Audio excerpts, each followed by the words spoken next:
If you're not eligible for the age pension, you may still be eligible for the Commonwealth Seniors Health Card, which entitles you to cheaper healthcare and some other discounts depending on your state.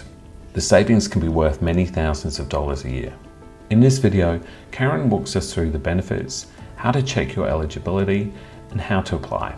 If you find this guide useful, please remember to subscribe so you don't miss out when we publish a new video. Please remember that this guide is general information only. We don't know your personal situation, so you should seek professional advice if you wish to act on anything covered in this video. Hello everyone, welcome to today's presentation on the Commonwealth Seniors Health Card. This is one of the three concession cards that are available, the three main concession cards that are available from the Commonwealth Government through Services Australia. We're going to have a look at what exactly is the Commonwealth Seniors Health Card, the eligibility for it, and also how do you apply. The main benefits of the Commonwealth Seniors Health Card that's available across Australia are that you can access cheaper medications under the PBS, the Pharmaceutical Benefits Scheme. There is a lower threshold for the extended Medicare safety net, which gives you higher rebates on out-of-pocket medical expenses. And some states offer other discounts. So it does vary wildly from state to state, as we'll see a little bit later, but some states offer public transport, stamp duty concessions, utilities, etc. So cheaper medications. For most medications, you will pay the concession amount, which is currently $7.70 per script. This amount is indexed on the 1st of January each year. Once you have spent more than the concessional safety net threshold, most medications become free. You can talk to your pharmacist about keeping track of your spend or download a form from the Services Australia website, and the form code that you need is PB240. You can search that on the Services Australia website. The current safety net threshold, as I mentioned, is $1,647 without a concession card, but if you have got a concession card, you only need to spend $277.20 before you hit that safety net, and then your medications become free. So if you're spending a lot of money on medications, you really should investigate getting one of these concession cards. The other main benefit is that you can receive higher rebates for your out-of-pocket, out-of-hospital, out-of-pocket medical expenses. What this is every time you go to the doctor and the doctor charges you a certain amount and you get a rebate back from Medicare, and then you have a gap. So that gap might be $50. When that adds up, if you've spent, normally you have to spend $2,544 over the calendar year before you start to receive higher rebates. But when you have the concession card, that threshold is $811, and that's per family or per couple. So particularly if you're seeing specialists, that can add up really quickly. So you're out of pocket, you go and see a specialist, they might charge you $200 and Medicare rebates you $80. Once you've hit that concessional threshold, $800, then you will start to receive 80% back. So all of a sudden you're getting closer to $160 back on your visits to your specialists. It also can include allied health professionals like psychologists and physiotherapists if you've got a plan from your GP that allows you to get a Medicare rebate from your allied health professionals. The higher rebate does apply to them as well. Other concessions. So the Commonwealth Government, through Services Australia, decides who is eligible for the concession card, but each state has its own rules and own concession programs that offer different concessions to various concession card holders. Individual businesses also make their own rules about who they will offer concessions to. It's always worth checking. And worth checking with your state authority to discover what might be available to you. You might find discounts on stamp duty, energy rebates or vouchers, fishing licenses, road tolls, rates, depends on what state you're in. Each state also has its own seniors card, which also comes with various benefits. Now here's some information about where to find your state-based concessions. So South Australia has a concession finder, which is a pretty useful tool that you can just put in what concession card you hold, and it will tell you what you're eligible for. Victoria doesn't offer a lot of state-based concessions. They do offer stamp duty, though. If you're purchasing a new home, there are restrictions, so you can find out more information at the State Revenue Office. Services New South Wales has a savings finder, again, quite handy tool that you can put your information into, and it will tell you what you're eligible for. Northern Territory has interesting schemes. They have 2 concession schemes, one for concession card holders and one for seniors. So you may be eligible for both, and you can find that at nt.gov.au. And Tasmania also has a concessions and discounts guide, which is very comprehensive. Queensland has a dedicated website called Queensland Savers, and WA lists the concessions available by category. It's a bit more cumbersome having to go through each one. So now you know how wonderful this card could be, you'll be wanting to know if you're eligible. So the eligibility requirements for the Commonwealth Seniors Health Card is that you have to be of age pension age, which by now is 67 years or older.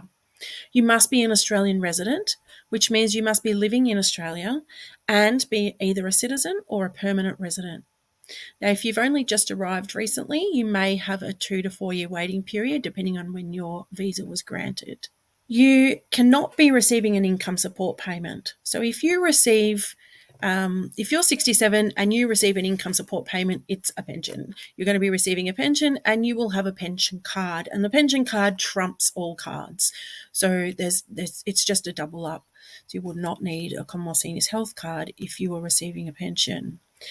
You also must meet an income test. So although the Seniors Health Card is not asset tested, it is income tested. The income test is based on your adjusted taxable income plus a deemed amount from any account-based income streams. The annual income limits for this card is $99,000 for a single person, 158,000 or just over 158,000 for couples. And if you're a couple that happens to be separated due to illness, or for example, if one of you is in aged care, you can have combined income of $198,000. The adjusted taxable income is based on usually your previous tax year. They look at your taxable income, whether a tax return is required or not, plus your total net investment losses, both financial losses and rental losses, plus any target foreign income on which Australian income tax isn't paid, and reportable super contributions and employer-provided fringe benefits in excess of $1,000. Now, when I say taxable income, whether a tax return is required or not, that might be that you haven't earned enough to lodge a tax return. However, you might still have taxable income. So you might have a small part-time job, or you might have interest income of, a few $1,000s for the year. So that is still classed as taxable income, even though you're not required to lodge a tax return. So that still counts when they're assessing your adjusted taxable income. So as well as your adjusted taxable income, they will look at any account-based income stream that you have and apply the deeming rules to that super product. The deeming rates currently for a single person, just over $62,000 is deemed to be earning 0.25%, and anything over that is 2.25. For couples, the first $103,800 is deemed at 0.25%, with the remainder deemed at 2.25. You can find more information about deeming on the SuperGuide website, and there is a calculator there as well that you can put your figures in, and it will tell you how much deeming will apply in your situation. The way that you can apply for a Commonwealth Seniors Health Card. Now, Centrelink prefer you to do everything online. So if you have got a Centrelink account linked to your MyGov account, you can claim through that. So you would just log into your account and you can click on the Make a Claim or View Claim Status button there. Alternatives to claiming online, you can apply over the phone actually. You can call and they will go through some questions with you. You will still need to provide documents though. And you can actually also print out a form from the Services Australia website.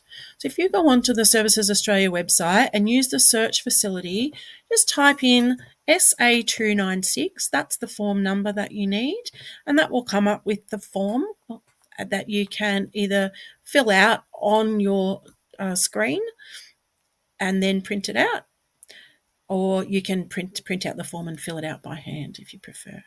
When you lodge your application, you will need to prove your identity. So you can actually have your identity verified over the phone, in person, or online. So Centrelink record the details on your identity documents, and that data matches it with the issuing agency. So that's why you can call up and you can tell them all the numbers on your birth certificate, and they will match that with births, deaths and marriages, and that verify that that is a real document and that is who you say you are. You will also need a tax notice of assessment, the most recent one that you have, and one for your partner as well if you are partnered.